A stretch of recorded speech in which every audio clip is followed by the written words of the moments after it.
Now we get to the situation down in Texas. So an individual, a Mexican national, and I want to make sure that I get the details right here. His name is Lorenzo Salgado Aruj.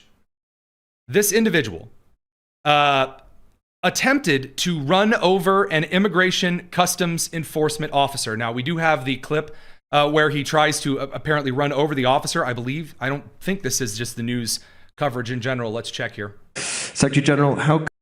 I don't have that clip. Let's pull that clip up here because I want to make sure that we view the footage before we get into the analysis, before we get into, again, people trying to call for this, that, and the other. Here you go. So this particular Mexican national tried to run over an immigration customs enforcement officer. Producer Allison on the WIBC side, you might want to have your hand on the dump button just in case.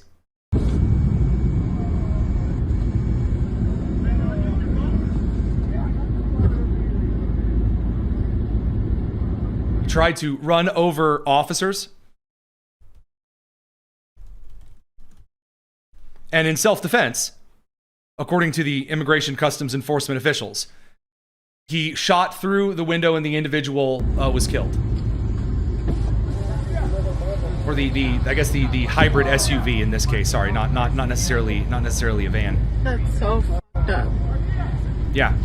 Now, this immediately led to everyone assuming, just all over, that the ICE officer immediately guilty. Claudia Sheinbaum, the Mexican president, got out and threatened legal action against Immigration Customs Enforcement. That's just not how lawsuits work, by the way. Because an illegal alien was killed after using his car as a weapon against agents. So this individual, this Lorenzo Salgado Arauj, he is an illegal immigrant in the United States. He lived undocumented, again here illegally, in the US for decades.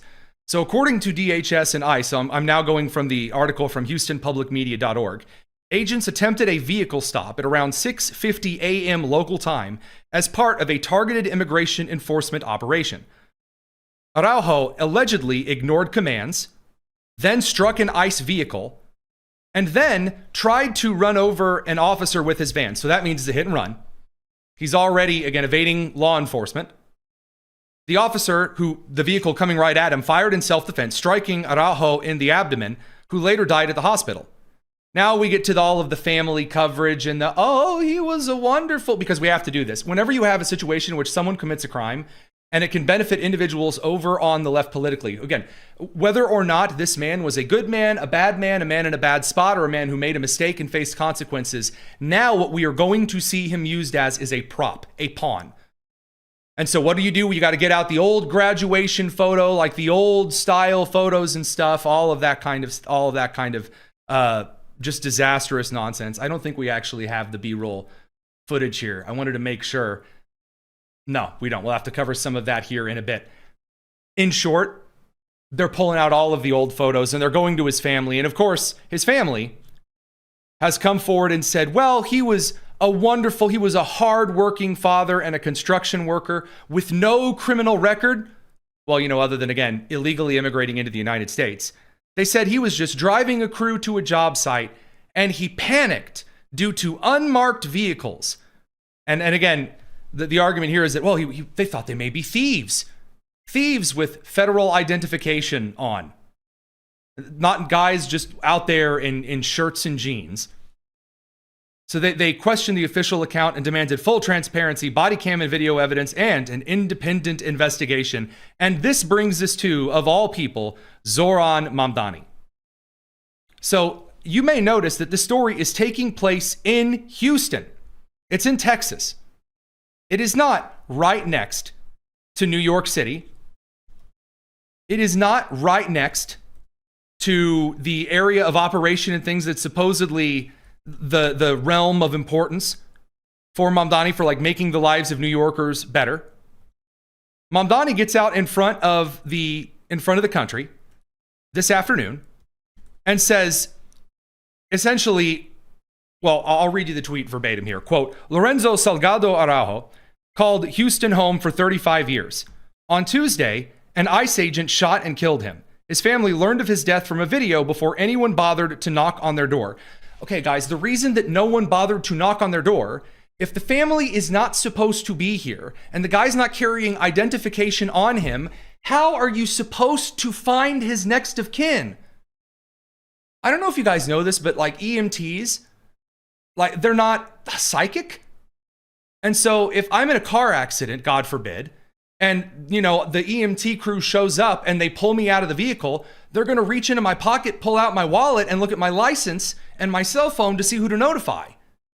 So he's making it appear as though this death was hidden from the family. That's ridiculous. If you don't have any identification because you're not supposed to be here, and again, I'm sorry, if you've lived here for 35 years, why not apply to be a citizen?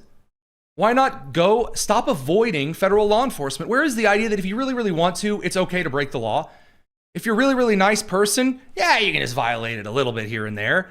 And again, this is just their account that Mamdani is taking rote. Now, we've seen this before with Zoran. We've seen this before with the Democratic Socialists. Heck, we just saw this with Graham Plattner. I believe his account. He's an upstanding, good man who's learned a lot from his life. And then when they can't ignore it anymore, they dump him like a bag of trash. We saw this with the individual. Mamdani went after the police officers for showing up and arresting a man who, when cops showed up to the house in which the wife had called New York City police, the individual in the house came at the officers with a knife, and that man was then arrested. Thank God the officers weren't harmed. Mamdani then went to go visit the attempted murderer, the almost knife-wielding maniac, in prison, and called for him to be let go. When the DSA crew says they want to tear down the country from the inside, they mean it. And whether that's Abdul El Sayed saying that he wants to abolish policing, and we're going to get to him in just a minute, or whether we're talking about the Bernie wing of the DSA announcing they want to abolish ICE. And anyway, to continue, quote, New York City stands with the Salgado family in demanding a full independent investigation and real accountability. As opposed to what? What happens when the investigation doesn't go your way? What happens when the city cameras, like the traffic cameras, if those are available, what happens when those show the guy tried to run over police officers? Just because you really, really want to, just because you don't trust the federal law enforcement, doesn't mean you get to start mowing over a bunch of federal law enforcement.